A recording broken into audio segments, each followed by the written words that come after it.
উনি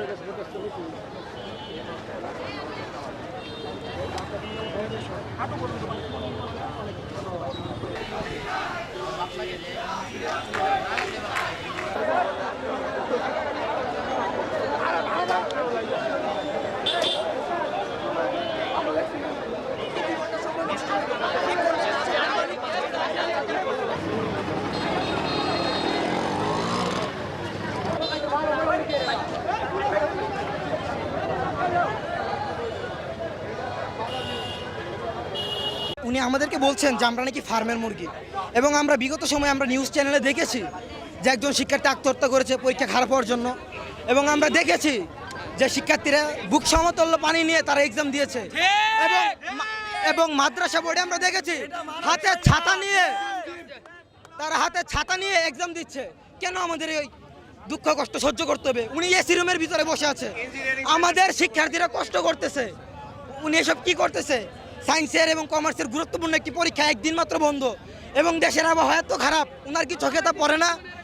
আমরা এতদিন বোর্ড কোশ্চেন অ্যানালাইসিস করে আসছি, বোর্ড কোশ্চেন পড়ে আসছে, কিন্তু ওই অনুযায়ী একটা কোশ্চেনও হয়নি, কোনো কোশ্চেনই হয়নি। ইভেন আমরা যেগুলো পড়ে গেছি কারো প্রিপারেশন খারাপ হয়নি, সবাই 20-30টা করে এমসিকিউ সিকিউ সবগুলো পড়ে গেছে, কিন্তু কেউ আনসার করতে পারেনি। কেন? উনি আগে বলতে পারতো না আমাদের? উনি শিক্ষা ব্যবস্থা চেঞ্জ করতে আসে না, উনি শুধু পরীক্ষা ব্যবস্থা চেঞ্জ করতে আসছে। আমাদের যৌক্তিক দাবি ছিল যাতে মাননীয় শিক্ষামন্ত্রীর কাছে যে উনি যাতে পরীক্ষাটা স্থগিত রাখে অথবা কয়েকদিন পরে পিছিয়ে নেয়। উনি আমাদের দাবি তো মানলেনই না, উল্টা আমাদের নামে একটা অপবাদ দিলেন যে আমরা নাকি ফার্মের মুরগি। আমাদের শরীরে বৃষ্টির বুড়া বলে পানি চলে আসে। একটা অ্যানালাইসিসে বলে যে ওনার মেয়ে আমেরিকা থেকে পড়াশোনা করতেছে, 4 বছর কোর্সের ফি ওনার 2,25,00,000 টাকা, আর আমরা এখানে কষ্ট করে পরীক্ষা দিয়েছি। উনি কষ্ট কি বুঝবে? ওনার মেয়ে তো আমাদের ট্যাক্সের টাকায় পড়ালেখা করতেছে। ওনার মেয়েকে সুখে রেখে আমাদেরকে বৃষ্টির পানিতে বন্যার পানিতে ভিজায় পরীক্ষা দিতে হবে কেন?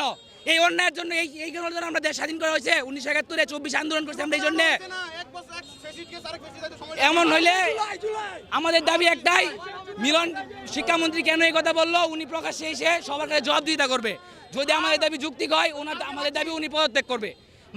মাননীয় প্রধানমন্ত্রীর কাছে আমার একটা রিকোয়েস্ট, আমাদের সকল দাবি উনি কান পেতে শুনবেন এবং মাননীয় শিক্ষামন্ত্রী যে ব্যবস্থা গ্রহণ করা দরকার ব্যবস্থা গ্রহণ করবেন।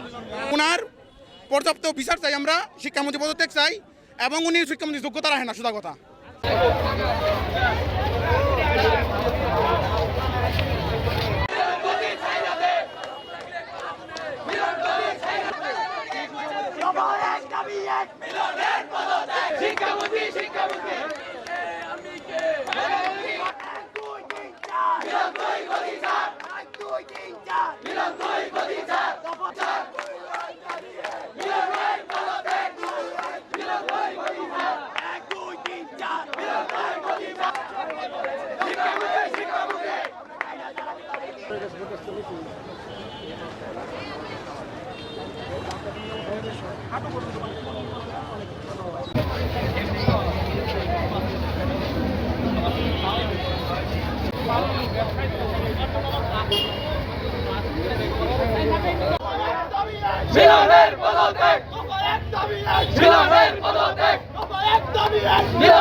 যানবাহন চলাচলের সমস্যা হচ্ছে, এটা খুবই সাময়িক। বিকল্প কিছু রাস্তা আছে, রাস্তাগুলো ব্যবহারের জন্য আমরা উৎসাহিত করতেছি যারা আছে।